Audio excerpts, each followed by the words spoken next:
সবাইকে আসসালামু আলাইকুম। বন্যার আগে যখন খাবার দিতাম তখন এক কথায় মাছ আর মাছ হয়ে যেত, আর এখন খাবার দিলে অল্প কিছু সংখ্যক মাছ দেখা যায়। অবশ্য শীতের সময় মাছে নাকি খাবার কম খায়, তো তারপরেও কি পরিমাণ মাছ আছে সেটা উপর আল্লাহ জানে।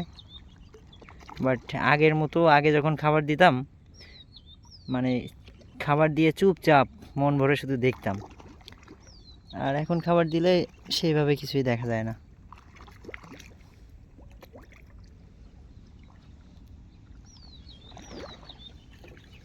এই যে চারপাশে নেট দেওয়া, এখনও হাফ ফুট পানি ভেড়ির উপরে, চারপাশে হাফ ফুট করে পানি আছে।